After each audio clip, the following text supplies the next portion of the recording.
New from Eureka, and part of their creeping horror set comes Murders in the Zoo from 1933, a particularly dark and brutal movie from the time, 62 minutes in length. It opens up in an African safari type of thing in the jungle or somewhere, wherever it is, it's in the jungle, and they are holding down a man while he sews his mouth shut. And he says to the man, "You won't be able to tell a lie, and you won't be able to kiss another man's wife." And they leave him to die in the jungle.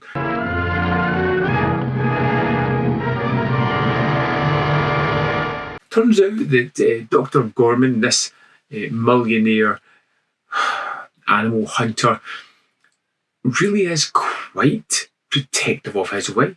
Anyone takes an interest whatsoever, they're going to meet an untimely death rather quickly. And we kind of meet a couple of other characters, the wife, for instance, and another suitor that, even though the warning signs are there, still will not leave her alone and decides to chase after her. On the expedition, a man named Taylor tried to kiss me. My husband saw him. The next night, he was found in the jungle, dead. He is taking animals back to a zoo, which also happens to be a great place to dispose of people. And whenever someone takes a liking to his wife, he's going to make sure that that happens. We get to meet a doctor who is working, a kind of vet within the place, who's trying to create antivenoms for various different snakes. Dr. Gorman has brought back a particularly potent mamba at one point, and doesn't have an antivenom, and he's going to try and create that. And we kind of just watch our bad guy as the main character kill people off. There's a moment where he's using, well, I won't say what it is, but people are dying from certain points. There's a moment where someone is thrown into an alligator pit and torn apart.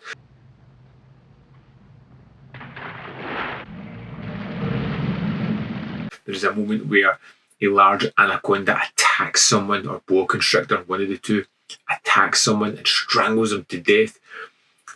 This is a rather brutal movie for the time period that we have here. No punches are pulled whatsoever. It is dark and deadly in this film, and I loved it because of that. Now, the characters are interesting enough. The story is interesting enough. It's nothing too taxing. It's kind of on the surface, but these sporadic moments of murders are rather brutal and kind of fun at the same time. I loved meeting all the various characters, and it feels like there's quite a few to get used to within this one. And I didn't mind that at all, whether it be the vet and his wife, whether it be the man who's chasing that after Gorman's wife, Gorman himself, the kind of weight he has. The only thing about this film that I really wasn't 100% sold on was the hiring of a PR specialist who's kind of down in his luck. And he's kind of portrayed as comic relief. It's not great. It's a little bit clunky and a little bit ham-fisted, whereas the rest of the movie is just 100% solid grade A stuff. This is the zoo of zoos.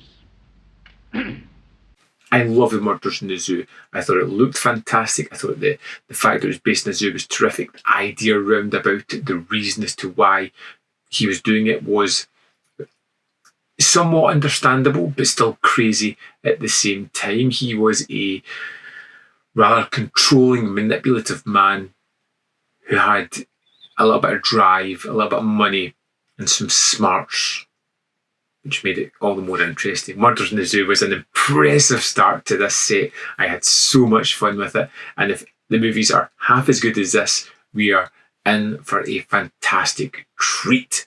Definitely one to watch out for. I'm going to move on to the next movie in this set, and I cannot wait to delve into that and see what it has in store.